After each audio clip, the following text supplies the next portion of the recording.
From its opening shot, Trainspotting hits the ground running.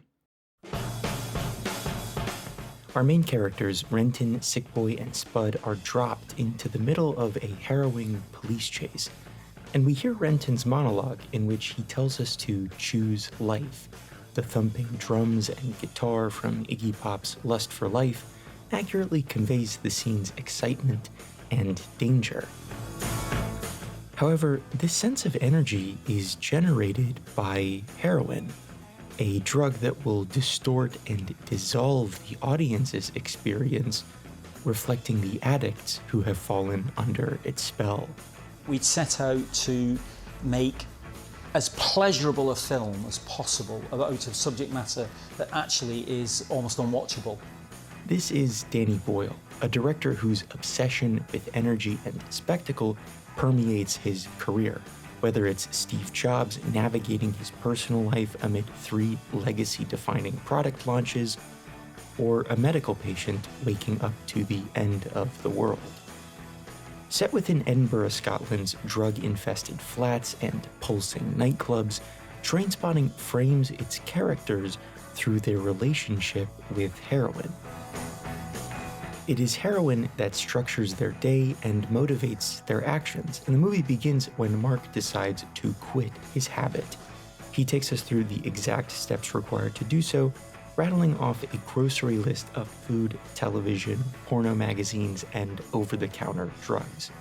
This ritual acts as an attempt to satisfy a drug appetite by substituting more socially acceptable vices, trading one large addiction for several small ones. The audience is confident. He seems to know what he's doing. However, Renton's advice has only been gained from how often he has failed to commit to his regimen and needed to start over. This is not the beginning of a healthy rehabilitation. Instead, it's a lie perpetuated to maintain Renton's cycle of addiction. Kicking a drug has become as cyclical as the habit itself. This destructive nature is woven into the fabric of drug culture. That there are times in which heroin, in a sense, will bring some catastrophe to your life, and the only thing you can do to deal with the catastrophe is to take heroin. In fact, the film's opening monologue candidly reveals this logic cycle, whether the narrator knows it or not. Choose life, choose a job, choose a career, choose a family, choose a fucking big television, choose washing machines, cars, compact displays, and electrical tin openers. The mantra "Choose Life" is a reference to the anti-drug campaign of the same name and a cynical nod to the government's reductive suggestion to simply say no to drugs and yes to life. Be all you can be. Choose life, not drugs. Renton proposes that if you choose life, you must include all these material objects and hassles. I chose not to choose life. I chose something else. And the reasons? There are no reasons. Who needs reasons when you've got heroin? The irony is that not choosing is a choice in itself. Renton establishes that heroin addiction was tied to Scotland's counterculture, and that there was something nihilistic yet noble about choosing to participate in that culture.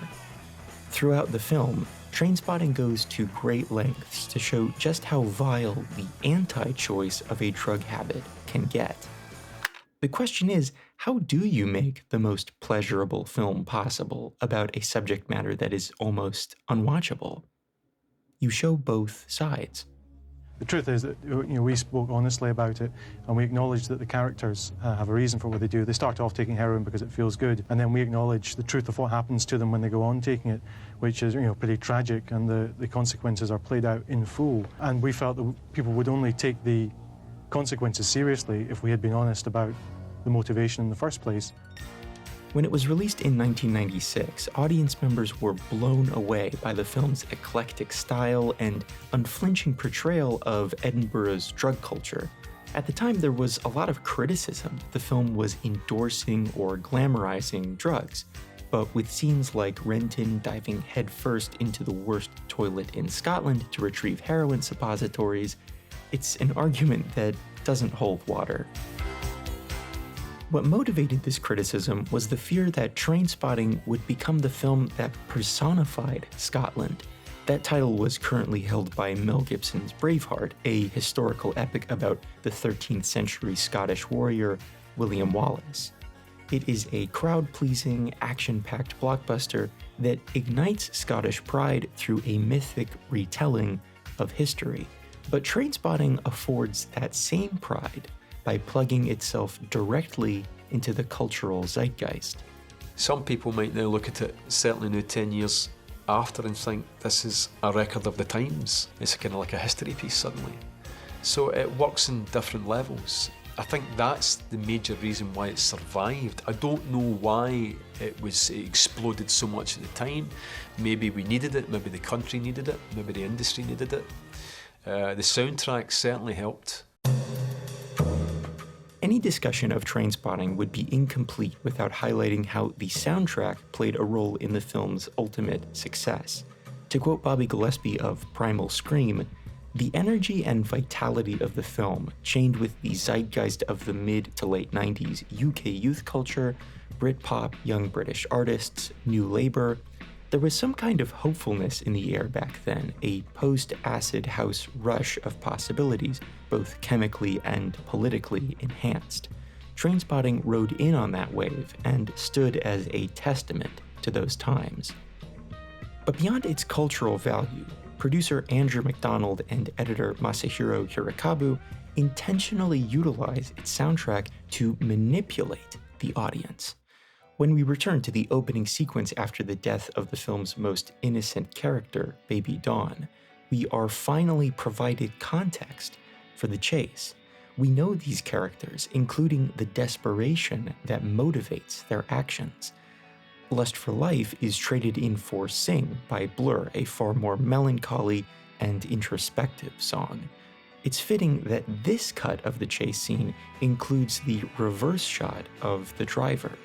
He doesn't appear during the introduction, instead the audience takes his perspective behind the wheel. At the start of the film, the audience is the driver, a reflection of society not given the tools to understand the nuances of drug culture. What motivates that initial excitement when people watch the introduction is ignorance. When the driver's face is revealed, we see the reaction of that ignorant society, who can only recoil at what they deem to be subhuman or pity who they see as a victim of circumstance. But now the audience does understand who these characters are. Though motivated by drugs, our characters are not defined by their addiction.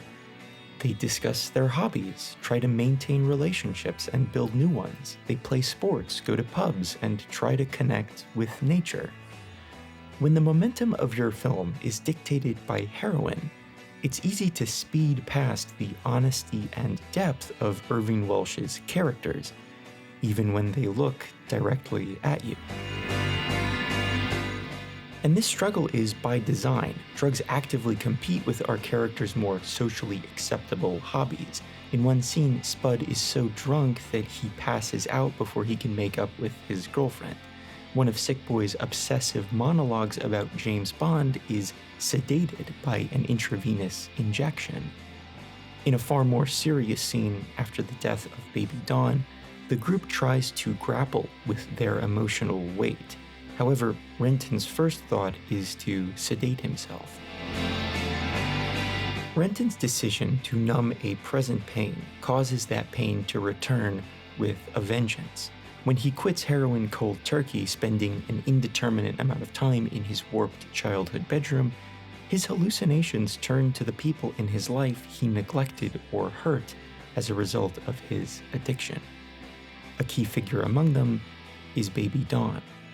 Heroin is so consumptive and invasive to human experience that it graduates from merely supplemental to a full substitution for life itself.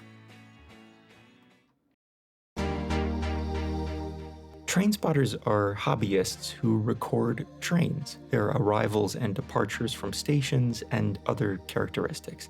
It's a pastime that only can be appreciated by fellow trainspotters, thereby alienating itself from a world which lacks the ability to understand its nuance.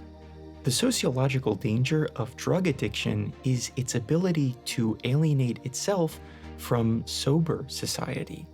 In preparation for the shoot, Ewan McGregor and his co-stars worked closely with a drug recovery group called Carlton Athletic. They actually cameo in the film here. These guys showed the actors everything they needed to know about how to cook up heroin without ever having to touch the stuff themselves. And after the 2 weeks, it was like heroin wasn't a big deal anymore. You know, like my ideas about it for months before we started this job was heroin. Fucking hell, it's the big one, and that's, you know, not to be messed with.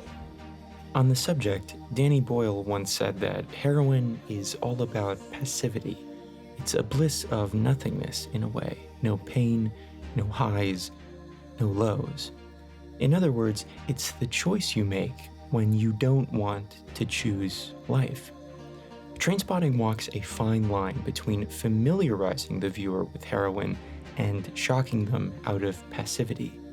These are the goalposts which form a perimeter around our characters, our substance, and the city of Edinburgh.